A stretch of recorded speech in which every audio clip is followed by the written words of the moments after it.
大家好，我係蕭振平，我係香港教育大學機械人隊嘅隊長。今年係我第4年玩 RoboCon， 覺得我哋真係勁咗。第一咧，一定要係硬件上面配合，以前未有呢部 CNC 機，我哋都整唔到出嚟。咁今年我哋買咗咧，就可以嘗試去鋸一啲齒輪出嚟啦。第二啦，軟件上面我哋都係上年先第一次用 ROS， 而今年就會有一個比較好啲嘅 foundation， 咁我哋就會可以更加得心應手。香港教育大學第6年參賽，冇工程學系嘅佢哋喺招募隊員方面特別困難，但係經過幾年嘅努力，佢哋變得越嚟越有規模啦。今年有啲 Year One 都幾搏命，好取得啊佢哋。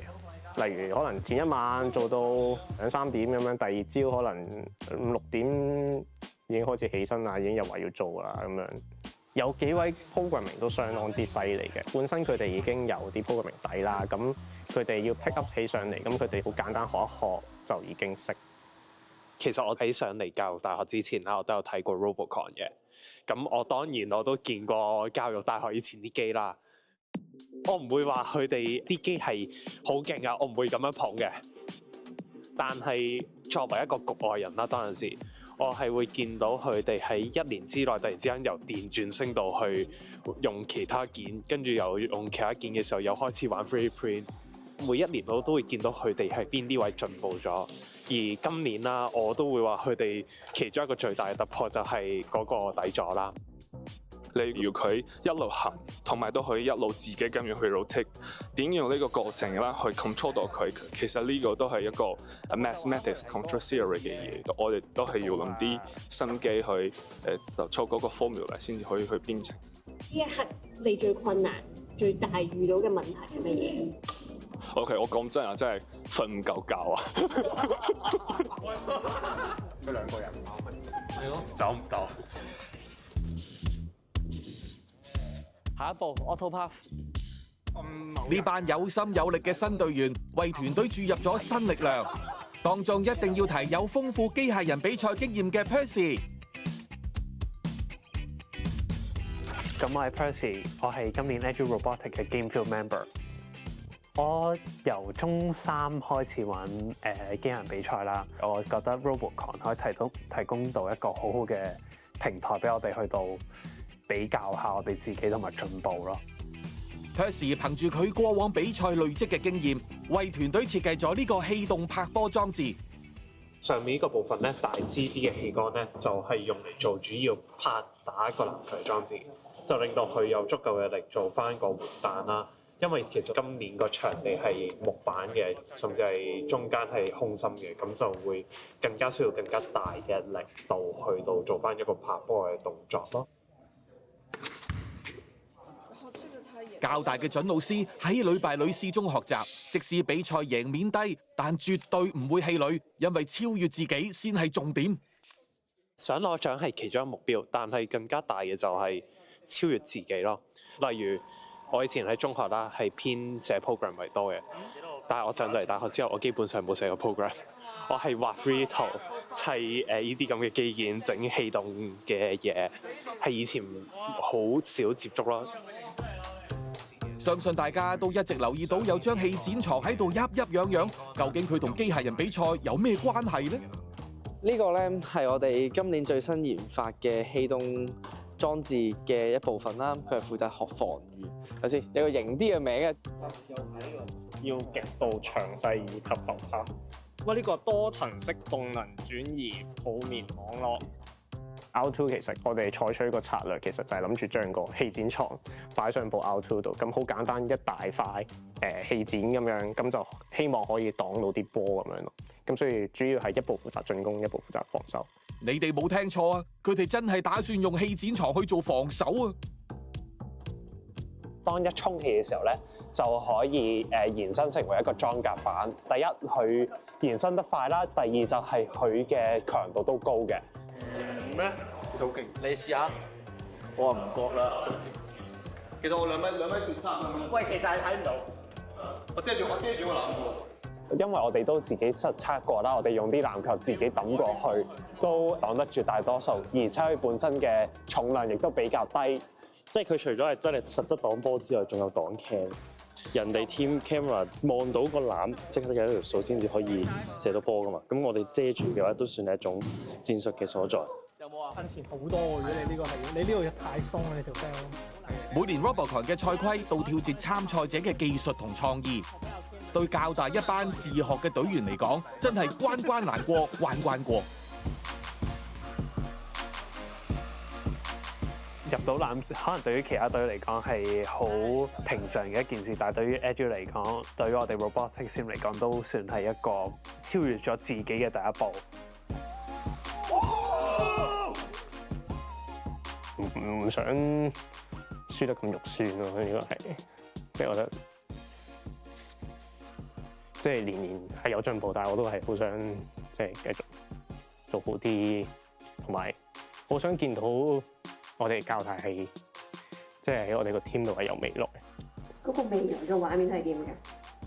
成日都話咧，10年後翻嚟，我哋有房有剩，我哋會有贏嘅獎杯咯，我哋會。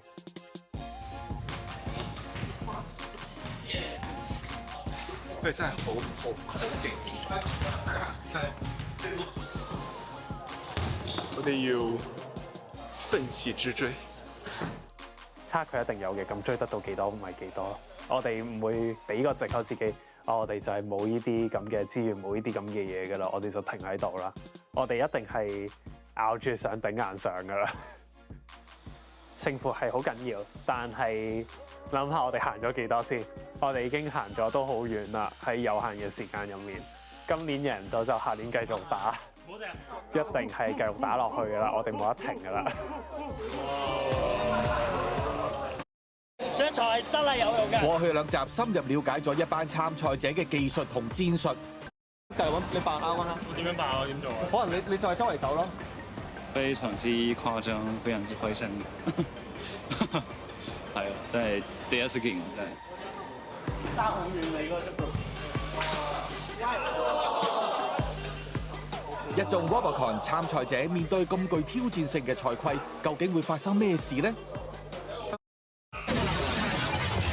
早前大會經過抽籤，將13隊分咗 A 至 E 組，每隊喺小組入面會進行2輪對賽，之後根據得分排名再選出8強。再睇下 D 組，入面有香港城市大學夢成真、香港中文大學全神貫注同香港教育大學老師。之後就由大家引頸以待嘅教大床戰出戰中大全神貫注啦！教大嘅 R1 臨場喐唔到，只可以靠床戰做防守。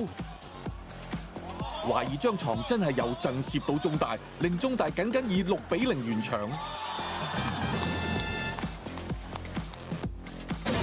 2x4嘅氣展床係會令到我哋嘅傳接射係有一定嘅挑戰，再加埋佢嗰個唔透光咁樣擋咧，令到我哋人手 fine tune 嗰陣咧係有一定嘅困難性嘅。正所謂 engine 就係將日常生活中用到嘅嘢運用喺唔同嘅地方，咁樣佢哋係好充分咁樣去做到呢一樣嘢，咁我係非常之佩服。今場輪到藍組教大對戰紅組嘅城大夢成真，教大 R1 喺今場仍然喐唔到，但憑城大夢成真犯規獲得3分領先。藍組犯規得分3分，全場觀眾都相當激動啊！但城大嘅炮台係有實力㗎，射出接近籃框嘅入球。同時因為較大推撞獲得犯規得分，最後2隊同分啊！因為分數打和，要靠擲銀分勝負。究竟張床可唔可以為較大入8強呢？下一節翻嚟話俾大家知。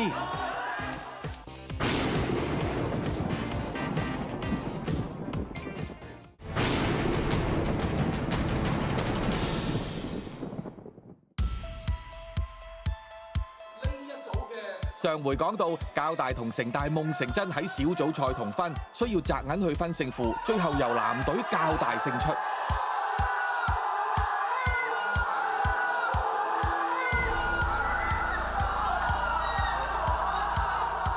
擋到少少，擋到少少都係進步，有進步真係有未來，有未來真係有 AU。Let's go！經過13場小組賽，8強結果出爐啦。最令大家跌眼鏡嘅，相信係科大火之龍落榜。另一方面，較大實力上嘅躍進，令佢哋參賽6年來第2次晉身8強。較大8強真係好興奮啊！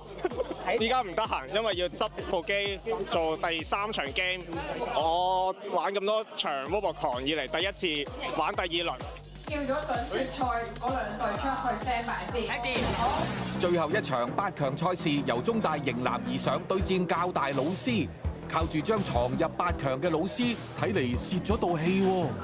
係啊，要打咁耐㗎，有冇得泵多啲啊？但係冇啦，你頭先係泵幾多？好盡㗎。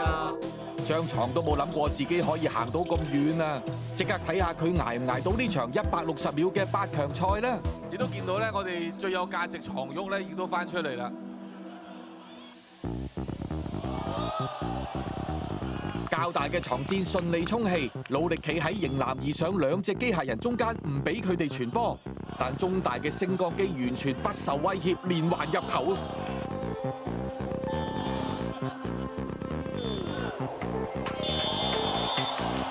紅組得分。由於較大 R1 未能開啟程式，由頭壞到落尾，中大迎難而上，最終以10-0勝出呢場賽事。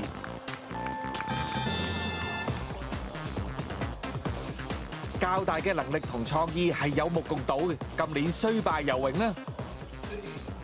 呢幾年一直都好自豪一樣嘢，就係雖然我哋同其他好多學校咧係比唔上啦，咁但係我哋都 keep 住係每年都 keep 住進步，去到今年我哋自己個感覺係開始即係追到好多大學嘅水平，亦都見到我哋新人可以傳承我哋之前有嘅嘢，然後繼續整啲更好嘅設計出嚟，覺得我哋自己嘅目標係達成到。